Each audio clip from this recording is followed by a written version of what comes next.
Se me olvidó. Hola, hola, bienvenidos a otro capítulo de Se me olvidó podcast. Hoy vamos a hablar de un tema muy importante para mí y espero que para todos los demás, idealmente. Vamos a hablar sobre el ocio. ¿Qué es realmente el ocio?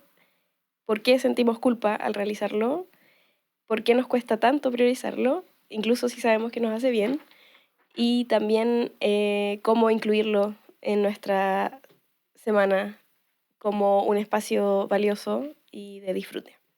Y para el capítulo de hoy invitamos a Andrés Reed, doctor en ocio y potencial humano. Bienvenido, Andrés, ¿cómo estás? Bien, muchas gracias por invitarme, Catalina. Qué bueno. Bueno, conocí a Andrés en enero, o sea, cuando fui al Congreso Futuro, asistí a una charla que hiciste llamada El valor del ocio. Así que, bueno, cuéntanos un poquito de qué trataba esa charla y de tu trabajo, como en qué ahí te especializas. Sí, mira, bueno, esa charla en particular tenía como foco hablar del ocio y la pausa, la detención, la contemplación.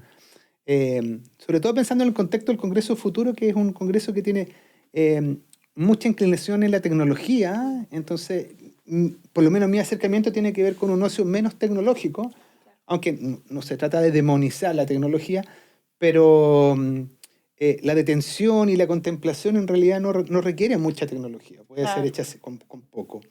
Eh, entonces, por ahí lo enfoqué, y mi trabajo en realidad tiene que ver con, yo soy profesor en la Universidad Católica. La Universidad Católica de Chile tiene un campus, la única sede regional que tiene está en Villarrica.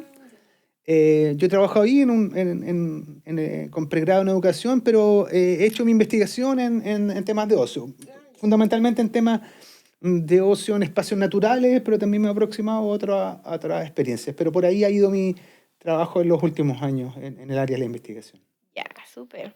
Bueno, yo como terapeuta ocupacional que trabaja con personas neurodivergentes, pero también que trabaja como en temas de salud mental, encuentro que es muy importante el ocio, em, parte fundamental como de un bienestar y una calidad de vida.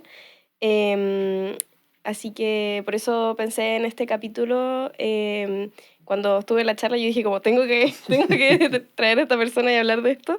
Así que, bueno, partamos por el principio y te quería preguntar y que nos expliques qué es el ocio, cómo lo defines tú desde tu trabajo. Ujú.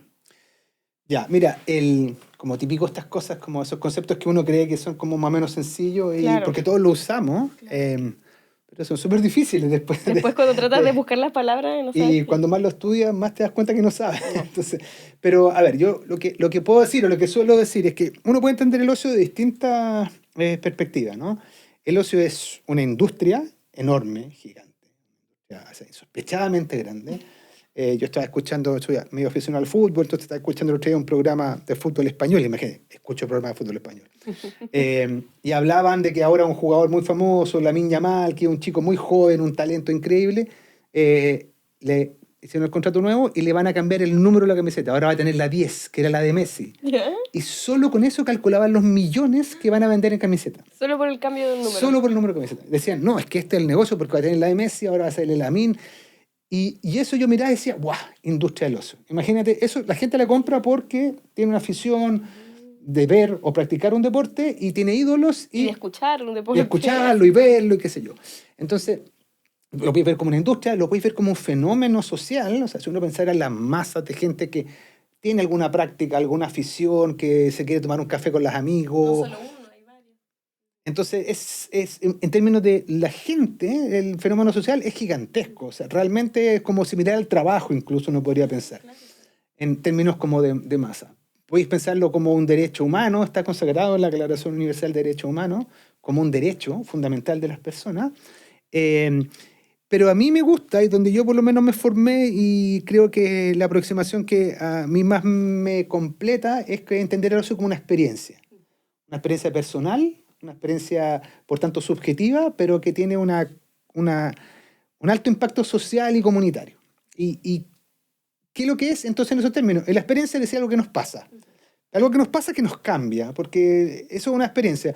algo que te pasa y no pasa nada es como una vivencia, es una cosa más liviana, ¿no? Si yo en la mañana me como un par de huevos y unas tostadas, no es significativo en mi vida, Claro, no es pero como tuve una experiencia en la claro, mañana. claro. Y una experiencia más bien algo que te cambia, o que aprendes un Y que poquito. puede ser subjetivo Sí, también. no tiene por qué ser súper, mega, extraordinaria, porque ahí vamos a ver que hay cosas muy diversos. Eso es lo primero. Luego que es una experiencia libre, la elijo libremente y por otro lado ejerzo libertad en esa experiencia. O sea, yo decido ir a jugar pádel con mis amigos. Y yo lo decido, entonces es una libertad de elección. Pero también cuando estoy jugando pádel estoy pleno, me siento libre. Entonces tiene esas dos dimensiones de la libertad. Y por otro lado es satisfactoria, o sea, una experiencia que yo terminada la experiencia lo reporto como satisfactorio. Eso no es solamente no activo, hay satisfacciones que cuestan muchísimo, muchísimo esfuerzo, pero esa es otra coordenada. Y la última es que en general, bueno, todas estas coordenadas uno las puede después mirar y se tensionan, ¿no? Porque ocios puros es un poco complicado. Pero la última es que es la motivación principal del ocio es la actividad por la actividad. Ya. Yo me junto con mi amigo a jugar pádel porque me gusta Por jugar. eso. No Claro. porque Voy a produzca hacer beneficios. por la salud. Y los produce un montón. Claro. Pero desde el punto de vista de la persona, del sujeto, es porque es lo que quiero hacer. Eso, si uno mira eso, uno podría decir, está en ocio. Claro. Ya. Pero como te digo, igual es es bien complejo. Sí, súper difícil. Yo me acuerdo de la charla y que tú explicabas como de que hay varios tipos de ocio también y que Sí. obviamente se van mezclando. Y también yo trabajando con redes sociales me doy cuenta igual que, porque por ejemplo a mí me gustan hacer videos y yo disfruto editando y buscando cómo hacerlo, el ángulo, la luz, pero se me mezcla con el trabajo, porque por ahí yo también soy profesional también, entonces como que yo digo como, esto es ocio, ¿no? Es parte estoy disfrutando, me estoy estresando, ese estrés, no sé, como que al final se mezclan muchas cosas.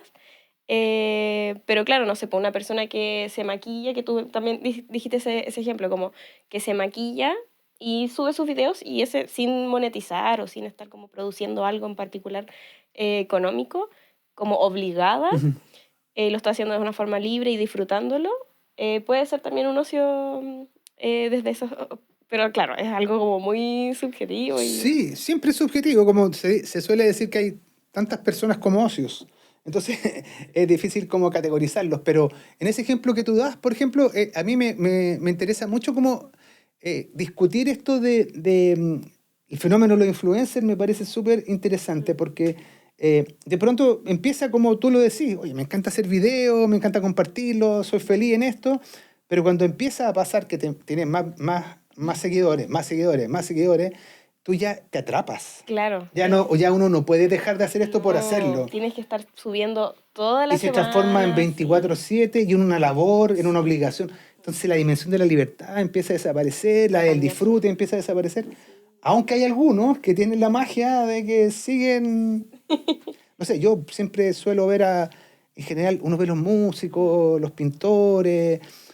Claro, los músicos cuando entran en gira y llevan 2 años girando, yo también creo que deben estar así como, Sí, que yo no pues, quiero más cantando girar. las mismas cosas todo el rato. Pero inicialmente debe ser, no sé, el nivel de disfrute de mi concierto, lo hago con miles de personas ovacionándote, debe ser impresionante. Pero claro, pero sí. Voy. Como una obligación. Sí. Y también, o sea, yo creo, y justo ese día parece igual fui justo a otra charla que hablaban como de este espacio de ocio para las personas que trabajan en arte, po. Que es como este hobby termina siendo una carrera y después trabajar en eso y se mezcla como esto es lo que disfruto, pero a la vez tengo una obligación de un trabajo que tengo que entregar a tal hora. Bueno, hay una cosa ahí que es bien interesante porque cuando uno piensa en los tipos de experiencias de ocio, hay una teoría que se llama la teoría del ocio serio, que la levantó Robert Stebbins, que es un investigador canadiense, y que como que habla que hay una especie como de claro-oscuro, ¿no? Que en un extremo está lo que llama el ocio casual o ocio espontáneo, que es un ocio que no requiere planificación, que sucede de vez en cuando, que no requiere el desarrollo de habilidades ni de trayectoria. Y por otro lado, en el extremo está el ocio serio, que a veces se manifiesta en hobbies, se manifiesta en voluntariado, se manifiesta en proyectos, pero que incluso te va tan bien que de pronto decís, bueno, pero puedo vivir de esto. O sea, yo lo he visto mucho en bueno, yo vivo en Pucón, entonces hay un centro esquí, y yo de repente veía chicos que iban a andar en snowboard mucho. Y andaban, y de repente alguien los descubría y le decía, oye, ¿Por qué te paso una no? tabla y andáis con mi tabla. Ah, ok. Después, oye, y te auspicio con los... Y pum, pum, y de repente le decís, no querés correr, no querés-". Y ahora de repente, ahora son snowboardistas. Claro. Y viven de eso. Y claro, tú no decías en qué minuto, si eso dejó o no dejó de ser ocio. Claro. Entonces, hay un límite ahí, hay un límite, o lo que conversamos un poco hace un rato, también está esta idea, y después lo podemos mostrar en profundidad, de la idea de las experiencias de flujo. La experiencia de flujo cuando son experiencias como óptimas, que como que da la sensación de que eres feliz en ella y tiene una cierta condición, se dan también mucho en el trabajo. Entonces uno de repente dice, ¿esto fue ocio? ¿Fue trabajo? ¿Estoy obligado? ¿Me siento mal? Así, por ejemplo, yo ahora estoy pasando lo increíble. Entonces, no me siento trabajando. ¿Te Claro. fijáis? Es parte de mi trabajo. Yo Como la divulgación soy del ocio. científico, me Claro. interesa divulgar este tema y todo, pero a mí no me siento trabajando. Entonces, es Claro. como ese Como un bien matiz. Sí, súper difícil. Sí. Y también me estaba acordando que justo lo hablamos un poco en un capítulo anterior, que también era de hiperfoco e hiperfocalización, o sea, no, sí, hiperfijaciones. Hablábamos también como muchas personas autistas tienen intereses profundos, y esos intereses profundos es que es como, no sé, pues me gusta mucho los trenes. Ujú. Y como que después, si puedo hacer un trabajo en función de mi interés profundo, obviamente también es mucho mejor que estar haciendo un trabajo que no te gusta. Entonces ahí también es algo positivo, pero a la vez tiene esos pros y contras que es difícil ahí de ver. Bueno, es como, Eh, perdón, pero es como el sueño del pibe, ¿no? O sea, mm, trabajar en lo... en No lo sé, que a él le gusta. perdona, que soy futbolista, pero yo de chico veía que yo y mi amigo hasta los 11 años todos queríamos ser futbolistas. Claro, claro. Y claro, y hasta el día de hoy yo digo, oye, pero El sueño... imagínate estar jugando fútbol de lunes a viernes, que te paguen increíble, que el fin de semana hay que trabajar, y trabajar es jugarse un medio partido en un estadio. Sí, Yo me sentiría que es como lo ideal, ¿no? sí, Como que po. es como trabajar en lo que siempre he amado. Sí, po. Por supuesto, hay que entrenar, Y como va mucho prohibirse mil más, sí. cosas, ya, pero claro, entonces es como el mundo ideal, ¿no? Claro. Trabajar o En que lo que me a uno le paguen por lo gusta. que yo quiero hacer. Claro, claro. Claro. Te iba a preguntar, ¿qué es lo que incentiva a ti a estudiar sobre el ocio? Ujú. ¿Cuál es el valor del ocio que tú ves? A ver, a mí me pasa que yo siento que hay mucha gente que lo está pasando mal. O sea, además de los dramas gigantescos que hay en el mundo, de pucha, no encontrar pega, o sea, ya, cuando uno piensa en eso, ya. Pero incluso las personas que tienen trabajo, familia, que uno podría decir más o menos estable, y yo miro los indicadores que hay en Chile de salud mental y de depresión y de medicación, y digo, "Buah, pero ¿en qué se puede aportar para que eso cambie?". Y yo tengo una fe ciega que cuando tú encuentras algo que te hace encontrar con otro, en un interés común, en que construimos algo, creamos, incluso cuando... Yo siempre creo que los ocios son mejores con otros, siempre creo que las experiencias son mejores con otros. También hay individuales, también es cierto que hay experiencias individuales, pero siento que hay que tratar de como... dar esta buena noticia, ¿no? Podemos encontrar esta Como dirían actividad. los curas, esta buena nueva. De que hay un camino que en realidad, si bien puede ser desigual, inequitativo, también es súper fácil, está muy a la mano. Hay muchas posibilidades que son gratuitas. Entonces, como creo que es muy importante poner en valor de nuevo en la sociedad. Alguna vez el ocio en la historia de la humanidad era el camino privilegiado, el camino más digno de ser humano. Y eso durante el tiempo fue cambiándose por distintos sucesos históricos, pero interesante sería volver a eso, a sentir que el ocio puede ser un camino maravilloso para alcanzar tu plenitud. Claro. No solo el trabajo, no tener éxito, Claro. ¿te fijas? Estar en otro lugar. Y creo que eso nos hace mucha falta, ¿no? En una sociedad que, sobre todo la chilena, que es súper productiva. Trabajar para tener ocio, no para ocio para tener. Exacto, o lo pones más dramático, ¿no? Yo trabajo para vivir, Exacto. o vivo para trabajar, no sé. Sí, pues Como... sí. Sí. Ya. Bueno, y yo también desde la terapia ocupacional y desde mi experiencia clínica he visto harto como dos grandes grupos en las neurodivergencias. Hay personas que tienen déficit atencional y que tienden a tener esta narrativa de culpa porque son las personas que tienen mil hobbies, o sea, han intentado de todo, son como estos, ¿cómo se llama? Estudiantes en todo, maestro, no. ¿Cuál es esa frase? Aprendiz en todo, maestro en nada, algo así. Como Ujú. que tienen de Como todos los un cursos. océano de conocimiento con un Claro, centímetro de profundidad. claro. Claro. Como que tienen, sé comprar las cosas para hacer crochet, para hacer cerámica, para tocar un instrumento, tienen ahí lleno de cosas y no hacen nada. O no siguen con nada, no son constantes en sus hobbies, en su ocio. Em, entonces como que tienen esta sensación de culpa de es otra cosa que no pude como Ujú. cumplir. Y además está la experiencia del hiperfoco, que también es súper interesante, que estuvimos conversando recién, que es súper típico en personas autistas y en personas con déficit atencional, que esta experiencia como de estado como de inmersión así extrema en el que se te olvidan hacer ciertas cosas, como ir al baño, comer, la noción del tiempo no te das cuenta. Em, y también he visto como personas, bueno, lo que comentaba recién, como personas autistas, aprovechar ese interés profundo para también como hacerlo su trabajo, pero no solo eso, sino que los intereses de las personas autistas duran por muchos años. Ujú. A veces yo le pregunto a adultos como, ¿cuál era tu interés en la infancia? Su hobby era el mismo que es ahora y duran años y años. Entonces tienes como estas dos diferencias. Y yo, desde mi perspectiva personal, yo soy la primera, como la primera déficit atencional que tiene mil hobbies. Yo sé tocar cello, sé tocar piano, sé tocar guitarra, he tenido gimnasia rítmica, básquetbol, hice stand-up comedy, fui, no sé, como ahora me he inscribido en un taller de cerámica, sé crochet, todas las manualidades, etc. Y me recuerdo también esa culpa de, he hecho, no sé, como un poco de cuánto dinero he gastado en esto, en los talleres que me he metido, en las cosas que he comprado, los instrumentos que tengo, el tiempo que he invertido y que después, según yo, como que no es nada tangible ahora.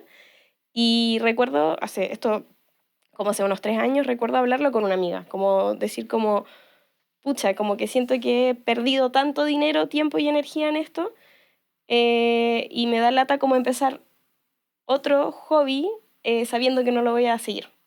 Y ahí recuerdo mucho esa conversación porque mi amiga me dice como, pero parte del ocio no tiene que ver con producir algo o como que haya como algo tangible, sino que si lo disfrutaste en el momento, ya está bien, ese es su objetivo en el momento. Y si ya no disfrutas tocar piano, no debería ser no es tu ocio entonces, como que Ujú. ya no debería seguir. Entonces quería preguntarte cómo ves tú eso de la culpa, como de tener ocio. ¿Lo has visto en tu trabajo? Sí, sí, bueno, y yo te diría que, yo te decía que yo no soy muy experto en las neurodivergencias, pero yo te diría que esto es como algo que está arraigado en la sociedad. Yo conozco muchas personas neurodivergentes y no neurodivergentes que tienen una culpa gigantesca por estar en ocio. Mm. Porque el ocio tiene muy mala prensa aún. Eh, Mira, yo hago un curso de la experiencia de ocio en la universidad, un curso de formación general y hago algunos trabajos eh, recorriendo los campus de la universidad, los alrededores, y veíamos que hay muy poco, visiblemente, por lo menos profesores y académicos, o sea, profesores, académicos o funcionarios teniendo espacios de ocio en la universidad.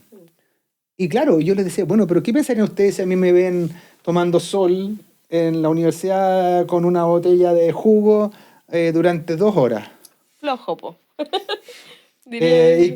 Y eso sería una carga contra el profesor, Claro, ¿no? ajá. Porque imagínate, como este Un profesor juicio, está... sí. Claro, entonces la sociedad ve con muy malos ojos esto de no trabajar y de, yo diría, no estar aparentar trabajar. Claro, también. Entonces, bueno, porque estamos en una sociedad que condena el ocio. Lo condena porque, voy a hacer un paréntesis histórico, pero muy cortito. El ocio pasa de una práctica, una experiencia validada de una manera muy importante en Grecia, en Roma. Luego, incluso en la Edad Media todavía había mucho valor por las fiestas paganas, por los torneos, por jugar ajedrez, por cortejar doncellas, así le llamaban. Un público gigante. Claro, y había como el circo romano y de ahí para adelante, y los juglares, o sea, había toda una cosa así. Pero cuando se produce la reforma y la contrarreforma católica, las religiones protestantes, las religiones, partiendo de Lutero, de este tipo de religiones, identifican el trabajo como el camino privilegiado para la plenitud humana. Y eso hace que los imperios como el británico y el norteamericano que fuesen como fundados por personas que venían de ahí, hayan declamado a todas voces de que el ocio era la madre de todos los vicios. Y eso se instaló. De hecho, ocioso es un insulto. Ah, claro, sí. Ocioso es un insulto. En los últimos años hemos logrado como de a poco revertirlo de a poco. Pero esa carga existe todavía. Históricamente está muy fuerte. Y eso también es un fundamento para justificar de algún modo la hiperproductividad. Nosotros vivimos en una sociedad súper hiperproductiva en que estamos todo el rato pensando de cómo tenemos que ser mejores o que tenemos que llegar a ser... Si voy a tocar guitarra, no puedo tocar el gorro de lana. Tengo que llegar a hacer una cosa... Entonces nosotros mismos ponemos unas metas, ¿no? Como dice este filósofo coreano Byung-Chul Han, nos autoexplotamos. Claro. Ya nadie está pegándonos con un látigo diciendo trabaja, sino que nosotros mismos. Y es muy claro lo que tú decías. Lo que ha pasado es que esta lógica del hipertrabajo y la hiperproductividad ha colonizado el ocio. Entonces cuando yo digo que el ocio tiene esta cosa que se consume en sí mismo, que el objetivo principal, la motivación principal es la actividad por la actividad, eso se ve muy distorsionado cuando lo que estoy buscando inicialmente es un producto, claro, es un bien.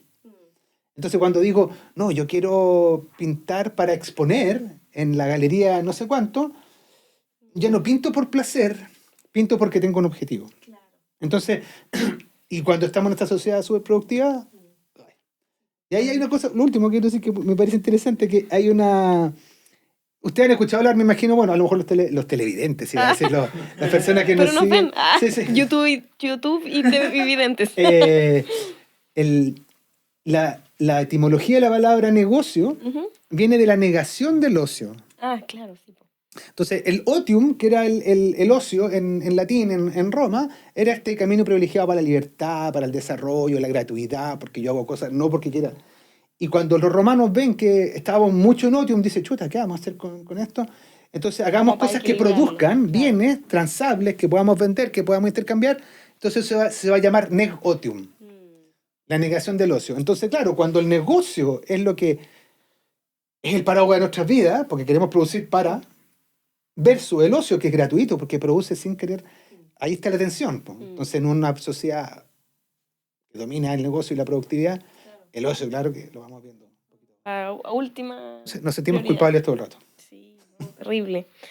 Sí, no, yo lo veo también en todos mis consultantes. Así no hay ninguno que diga como disfruto mi semana. En lo que yo más ocupo mi semana es en ocio. O es en culpa o en trabajo. Pero exacto. Sí, ninguno disfruta tanto. Oye, y bueno, ahora aquí pasamos a la sección de hecho, donde compartimos algún dato como más concreto, algún artículo, alguna referencia bibliográfica. Así que justo tú me comentaste que había un libro que se llama déjame acordarme. El ocio valioso. Ese era. Ese libro, no me acuerdo del autor, sí. Cuéntanos un poquito de ese libro. Ya, mira, Ocio Valioso es un libro de Manuel Cuenca Cabezas. Él es probablemente la persona que más ha escrito y reflexionado sobre ocio en lengua castellana, lengua española. Él fue el director del Instituto de Estudio de Ocio, donde yo hice mi doctorado durante muchos años. Y él hizo una progresión bien bonita de empezar a estudiar el ocio y tratar de entenderlo, conceptualizarlo. Entonces empezó hablando de ocio autotélico, el autotelismo, esto que te decía yo de que la experiencia se consume en sí misma, lo importante. Entonces él decía, el eje principal del ocio es el autotelismo. Después empezó a hablar de ocio humanista, ¿sí? Un ocio basado en los valores del humanismo.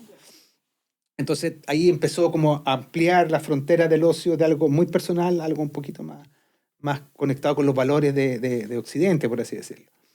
Y Ocio Valioso, que es su última gran obra, digamos, lo que él hace es reconocer que hay un tipo de ocio que tiene más valor para uno y más valor para la sociedad. Y que una de las características que tiene es que es un ocio que se hace con otros. Es un ocio que tiene efecto, impacto en la sociedad. Entonces, en ese librito, en Ocio Valioso, tiene...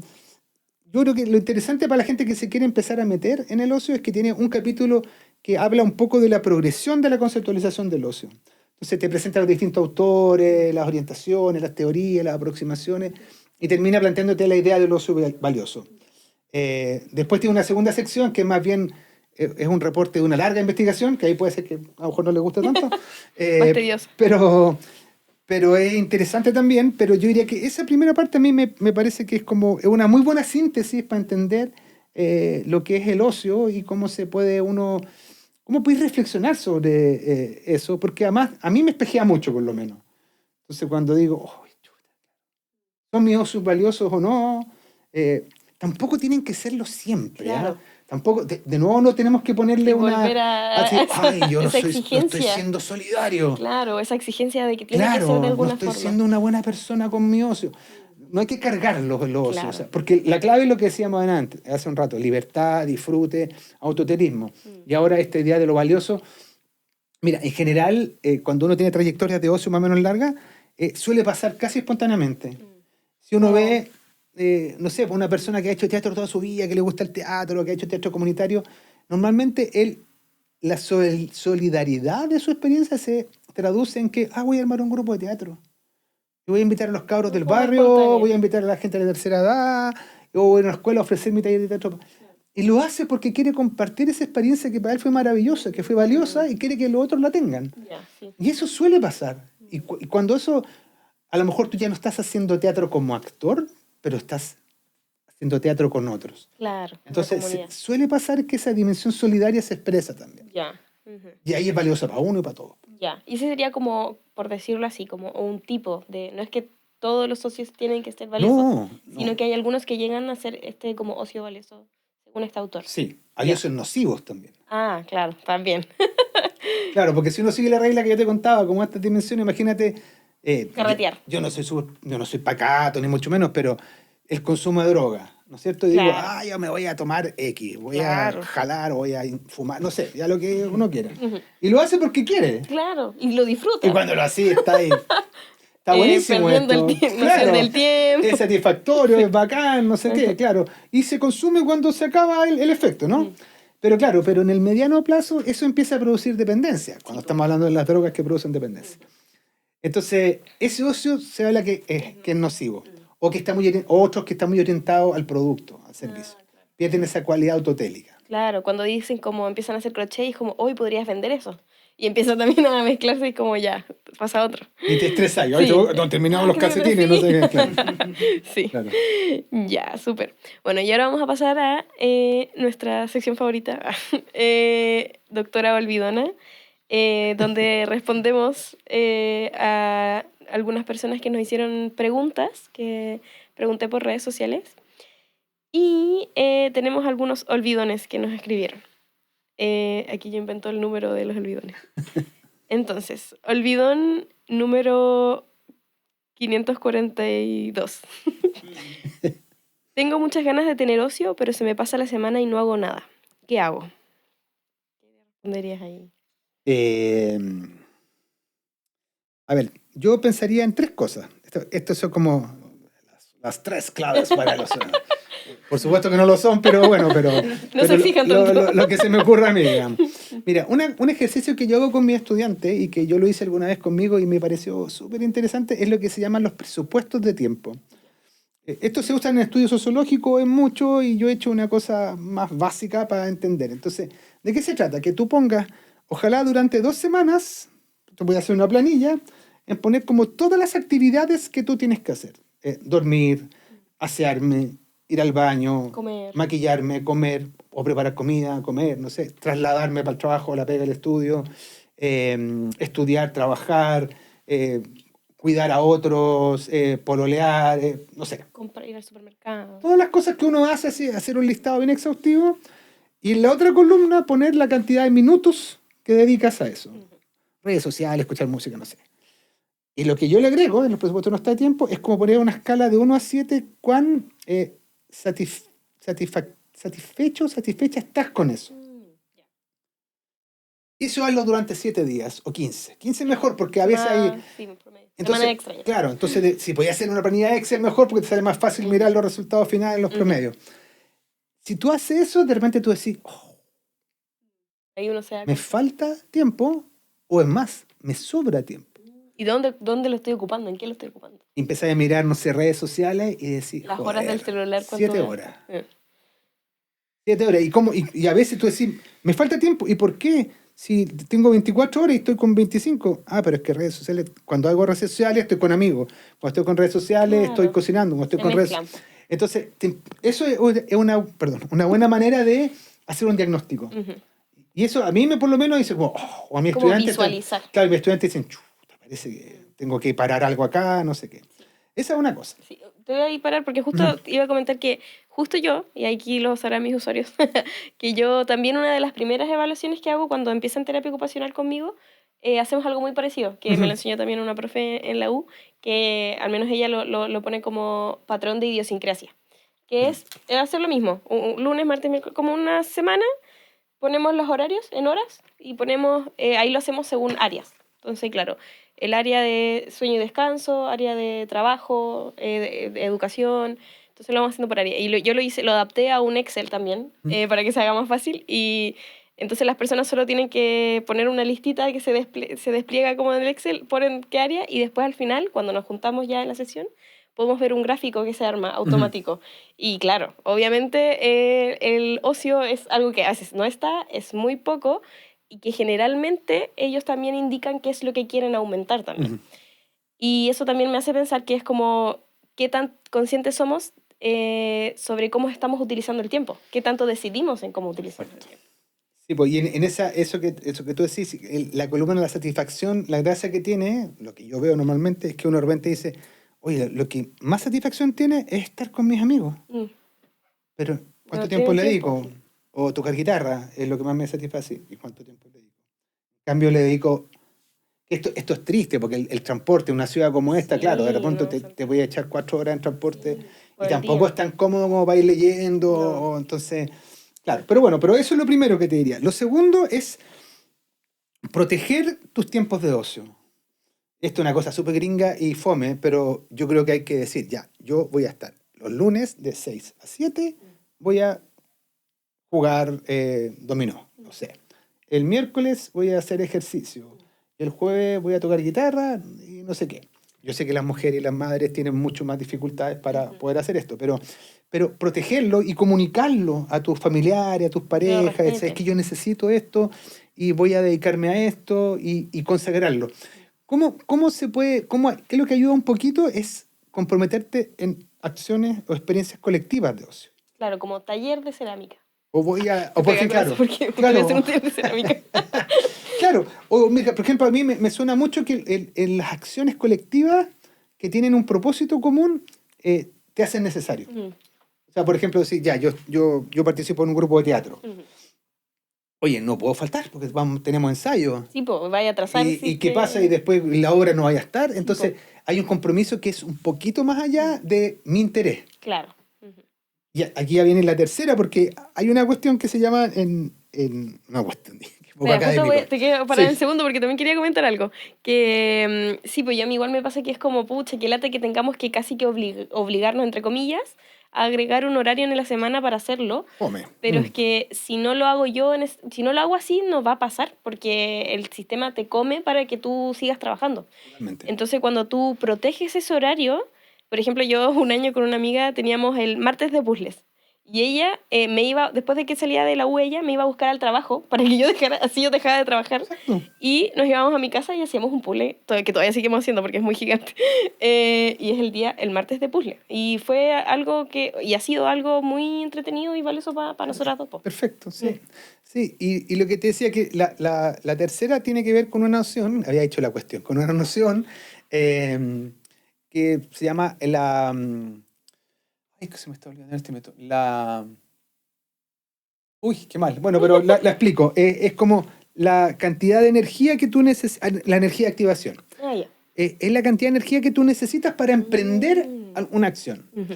Entonces, si yo digo, por ejemplo, ya, yo voy a ir a yoga los lunes, miércoles y viernes, me inscribo en el gimnasio, pago. Claro. Pero es de 9 a 10 y me queda como a media hora. La energía de activación es muy grande.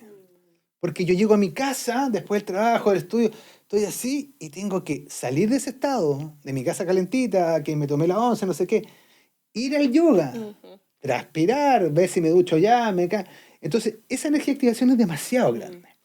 Entonces, cuando digo ya, entiendo cuáles son mis tiempos, mis satisfacciones, lo que yo quiero hacer, lo planifico, lo protejo, pero me fijo que la energía de activación no sea muy grande.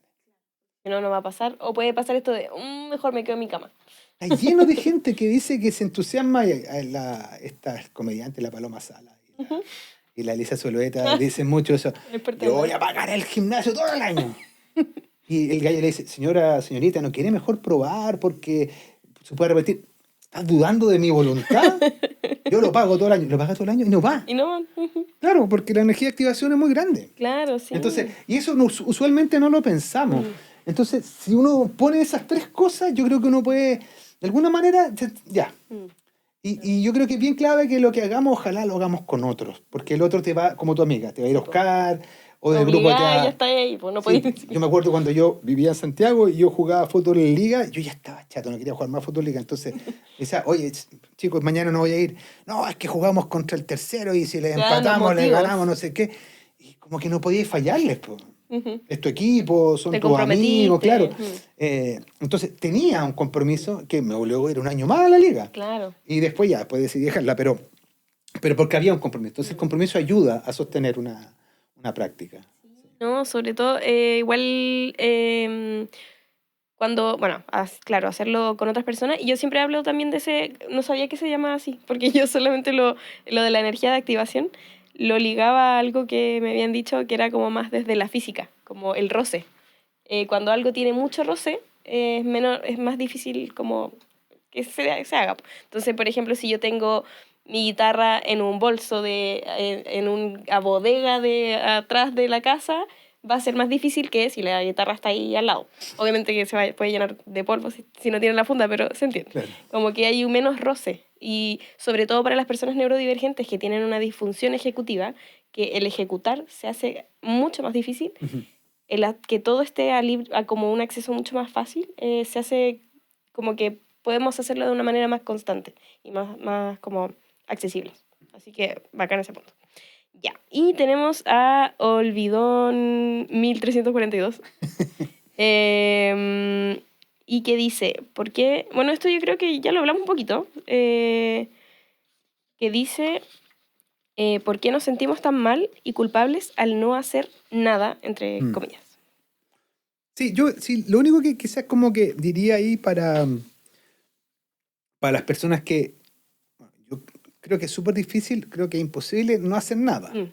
Es como no hacer nada productivo, lo que nos están diciendo en general eso. Según el sistema, claro. Claro.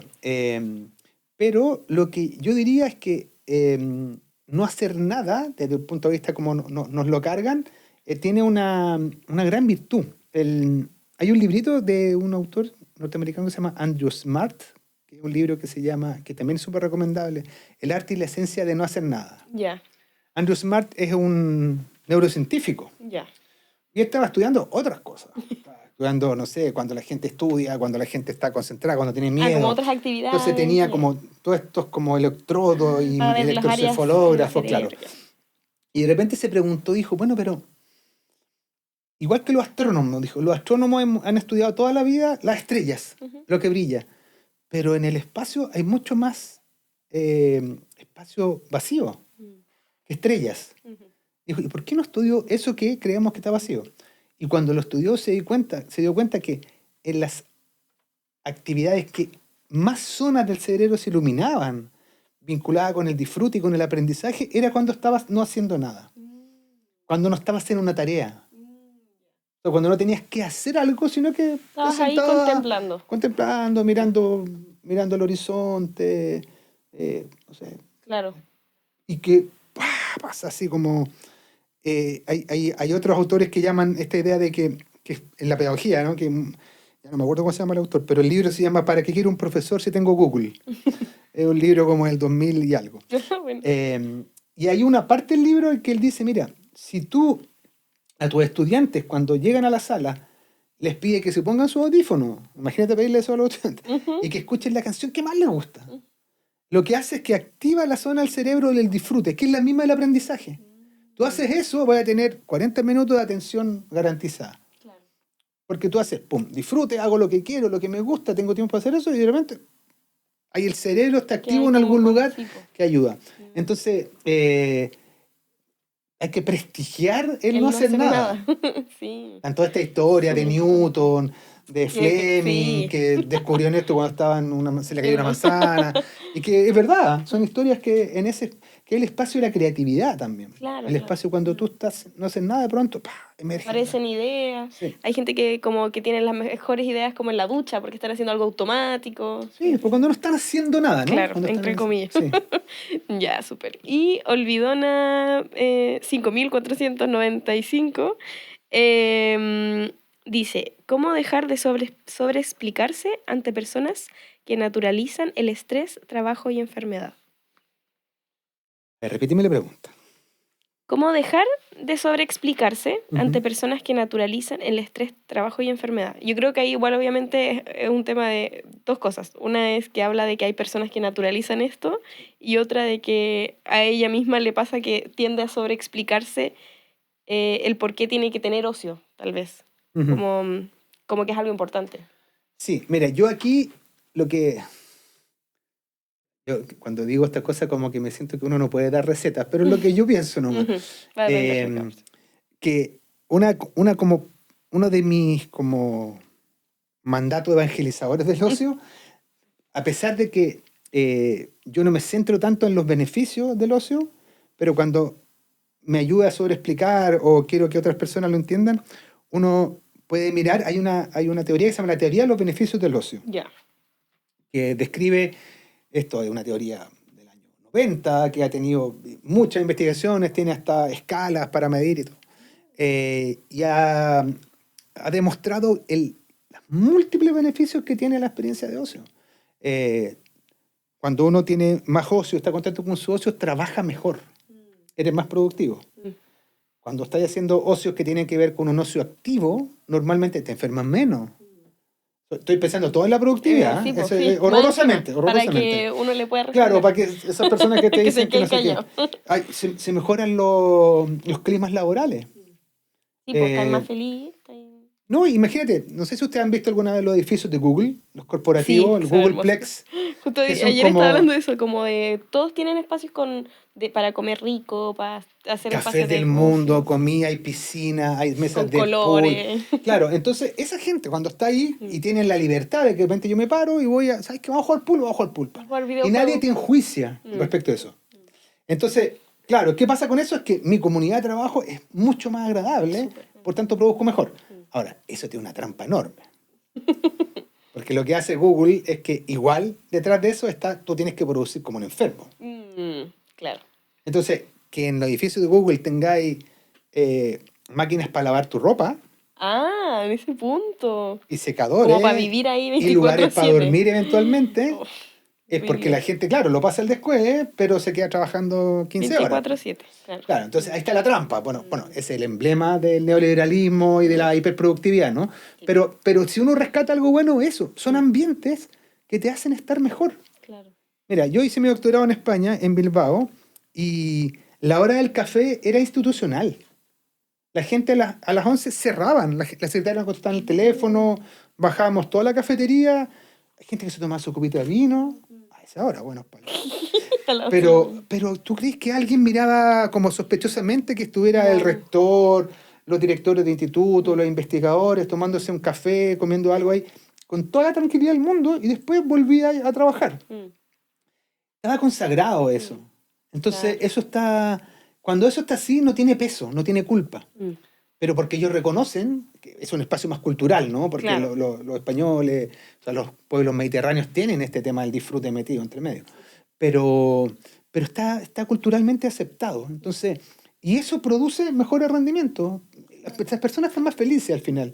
Entonces, si alguien te pregunta, bueno, puedes leerlo, Con todos los beneficios. hay beneficios ambientales del ocio, hay beneficios económicos, hay beneficios sociales, psicológicos que están evidenciados, hay trabajo empírico. Entonces, si alguien te dice, oye, estás ahí puro descansando, espérate un poquito, mira. No sigas Sí, hablando. sí, claro, te Ya, puedo mostrar súper. aquí por qué es bueno hacer esto. Ya, súper. Perdón, Bueno, que esa discusión era súper interesante sí, cuando se sí. hizo la discusión de las 40 horas, ¿no? Ah, también, pues, que por qué estamos sacando horas de trabajo. Claro, y lo que se aspira es que esa hora tú la uses para compartir con tu familia, para hacer aquello que te gusta. El riesgo está en que la gente en general, en los países como los nuestros, digo, los nuestros tan neoliberales, la búsqueda es buscar otra peguita para ganar más plata. Entonces ahora trabajo las mismas 50 horas, pero me pagan 40 por acá y 10 por el otro lado. Sí, no, Entonces, terrible. si uno lo entiende más profundamente, ese es el tiempo que tenés que regalártelo para ti, po, Sí, y gratuitamente. obligarse de repente a hacerlo. Ya, súper. Bueno, ya vamos cerrando este capítulo. No sé si quieres compartirnos algún breve mensaje positivo hacia nuestra comunidad sobre el ocio, eh, el que tú quieras, para ir cerrando. Ya, mira, yo como te decía al principio, cuando me invitaste y empecé a leer un poco y ver lo que tú haces con el podcast, dije, ¿qué digo yo de la neurodivergencia? A pesar de que yo tengo familiares con TDAH, tengo cercanía, pero para no decirlo mal, digamos. Mm, Em, yo lo que creo que si uno pudiera, esto es, esto es una simplificación, pero creo que puede ayudar. El ocio, así como muy en breve, uno podría decir que es hacer lo que uno ama. Em, y si uno lo piensa así, se amplía desde el mundo de las aficiones a otras cosas, ¿no? A los cuidados. No sé, pues hay gente, hoy día estábamos justo en clase con mis estudiantes y ellos fueron a hacer una especie de trabajo de campo al parque forestal ¿ya? para reportar qué tipo de experiencia de ocio habían ahí, qué sé yo. Y volvieron y me dijeron, había mucha gente paseando a perros. Yo les dije, ya, pero pasear perro es ocio, ¿no? Va a depender de la persona.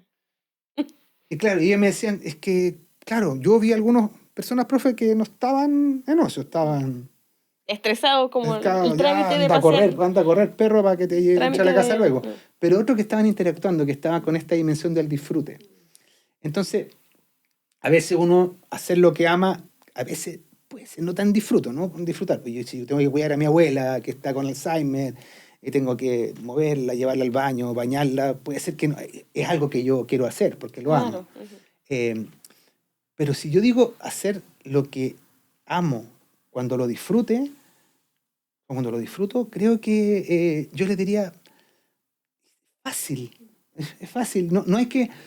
El ocio también puede ser muy desigual. ¿Eh? Si digo, ya, bueno, es que yo quiero ir a esquiar Hacer a golf. Valle Nevado. Ah, no, sí, claro. Chuta. Pero ¿sabéis que se puede ir a la nieve? A tirar en bolsa, Claro. a arrendar un trineo. Y lo pasáis increíble. Lo pasáis increíble. Y no tenéis que ir a Torres del Paine para gozar de la naturaleza, de los parques, de tener una huertita en la casa, una planta. Claro, es desigual, es injusto, que lata, Sí, porque... po. Ahí hay un tema. Pero se puede, la gente, es como descubrir cuáles son... Yo aquí voy a terminar. Nosotros hicimos una investigación del ocio en pandemia. Ya. En distintos países de Latinoamérica le pedimos a personas que interesante. hablaran de sus ocios en el confinamiento. Y una de las cosas que emergió de la investigación es que las personas empezaron a recobrar sus aficiones. Justo te iba a decir eso, como que la gente empezó a ver lo importante que era la música, el arte, el cocinar. De Recuperar repente esos, todos esos aprendieron a hacer cassettes. pan. Cuando Sí. recuperaron los cassettes del año La Pera, empezaron a escuchar y se dieron cuenta que esa música la habían abandonado, o que la guitarra, y eso fue, comillas, una bendición de no obligarse a estar en un lugar de trabajo todo el día. O en transporte por 2 horas. O te echas 4 horas. Entonces, de pronto, si uno está confuso, no sabe qué hacer, recuérdate lo que te gustaba hacer. Te gustaba cantar, te gustaba hacer teatro, te gustaba contar chistes, te gustaba tocar guitarra y todo. Sobre todo cuando uno es joven y no tiene tantas obligaciones. Exacto, porque hay unas curvas de ocio, de trayectorias que cuando uno entra a la universidad y los primeros años de profesionales que tú vayas así con el ocio y bum, bum, bajan así, y les cuesta despegar. Hasta la jubilación. Así. Por eso, y es súper importante, y a eso quería ir, y eso es una recomendación, es que mantengan la trayectoria, aunque sea una vez a la semana. Si tú tocas guitarra, no la dejes, porque después se hace súper difícil y en la jubilación no se recupera. No queda la energía No para queda hacerlo. la energía, te da vergüenza. Yo me acuerdo que una vez hablaba con una señora que decía, no, si yo cuando me jubile voy a aprender a bailar salsa. Difícil. Imagínate a los 60 años ponerse a mover las caderas y físicamente Sí, va a tiene ser cadera, ya. difícil, pero además ya no tiene vergüenza. Pues no, En cambio, si te has cambia todo, mantenido, sí. es súper Mucho más fácil la mucho más trayectoria. fácil. Mantener Súper, trayectoria. Súper, muchas gracias por ese consejo. Espero que lo tomen. Y yo también, bueno, yo en parte igual siempre estoy como cuidando mi ocio, pero también con toda esta conversación quiero potenciarlo y hacerlo mucho más. Qué bueno. Así que eso, pues llegamos al final del capítulo. Recuerden seguirnos en el canal de YouTube, en Spotify, en Instagram, en TikTok, ya. Y también, bueno, íbamos ahí vamos a poner ahí tu correo, yo creo, por si alguien quiere seguir conversando contigo. Perfecto. No sé si lo quieres decir igual. Sí, es Andrés Ried, R-I-E-D, Andrés R-I-E-D, @uc.cl. Súper. Bacán. Sí. Ahí Suelo contestar, no el mismo día, pero suelo contestar. A mí me contestó. Aquí está. Ya, súper. Así que eso, muchas gracias.